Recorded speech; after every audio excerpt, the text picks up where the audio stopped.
Hey, this is Gary Payton. Y'all listen to 3-Point Conversion Radio. It's the bomb.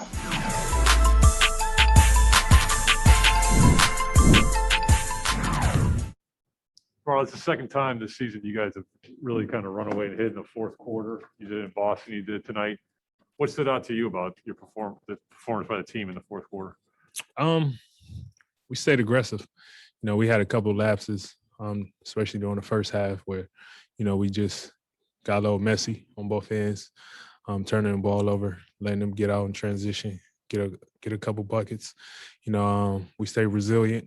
We put it together, especially going into that fourth quarter, and stayed aggressive. You know, we kept attacking, kept getting on transition, kept making everything tough for them. You know, last couple games, you know, kind of haven't been to our liking. You know, you got to kind of carry that over and understand it in the fourth quarter.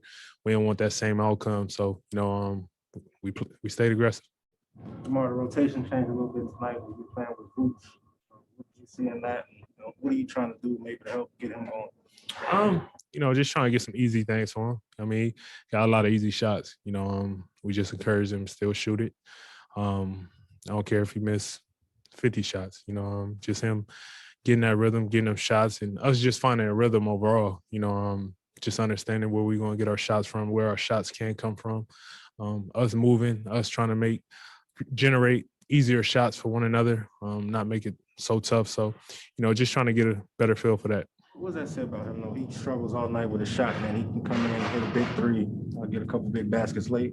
Ultimate professional. You know, he's not just a regular, you know, NBA player. You know, his resume for being an all-star player, a franchise player for most of his career, understanding those moments and, you know, knowing that next big shot is the most important shot, you know, and he stayed down, he stayed ready for it and, you know, helped us pull his victory out.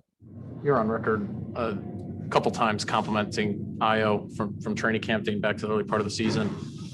His impact in the fourth quarter, how much is that kind of emblematic of all the things that he brings to the table and what's allowed him to kind of get off to a strong start, be in the rotation and make an impact in the rotation? I mean, like I think I said it before, it just shows, you know, his hunger, his grit, his toughness of being in those moments and accepting the challenge, whether if it's guarding somebody, being ready to knock down a shot, being in transition, being aggressive, getting downhill, finishing.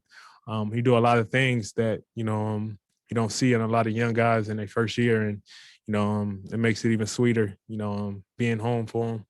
Getting a crowd behind us and, you know, kind of feed into that. And, you know, we kind of feed off that as well. You guys hear that? The crowd cheer? Love it. Yeah. Love it. You know, especially when Io comes in there, you know.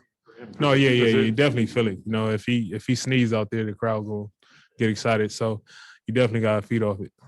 Caruso's defensive work on Harden early in the fourth really stood out. How much of a luxury is it to have a guy like that you can throw at a guy like James Harden, and it seemed to spark some stuff getting stops? It's amazing. You know, Alex is, you know, IQ-wise, one of the smartest players I've played with. You know, you see it with a lot of tendencies and a lot of things he do out there, taking on big challenges, especially defensive jobs.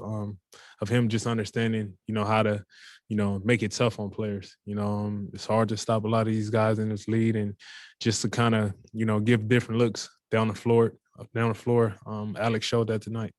You guys are 7-3 through these first 10 games. Just, I mean, how does that compare to your expectations coming in, or just maybe show kind of what this team is capable of? I mean, it just says a lot. You know, like I said, everybody resilient. Everybody wants something out of this. Everybody put the work in. You know, it's just not us talking about it. You know, it's us doing all the physical things as well. You know, taking every single day serious, understanding whenever we get a chance to come in, if it's to watch film, to work on our mistakes, to try to tighten up some. It's a constant understanding of, you know, it's bigger than, you know, just winning a game or losing a game. We understanding it's the long run, you know, and to be a good team, you got to understand, you got to work at it every single day. You have just taken a few more threes, I think, this year than the last couple of years, and I'm just kind of wondering, like, how do you go in your decision making process with it? It's not like a entirely big part of your game, but like, how do you? I mean, people make it seem like I can't shoot it. I just didn't choose to shoot it. I just shoot them now. You know, it's just I don't think about it. I just go out there, shoot it. Pick and choose when I shoot it. I mean, I wish I had a magic or a good story behind it, but I just shoot them. Yeah.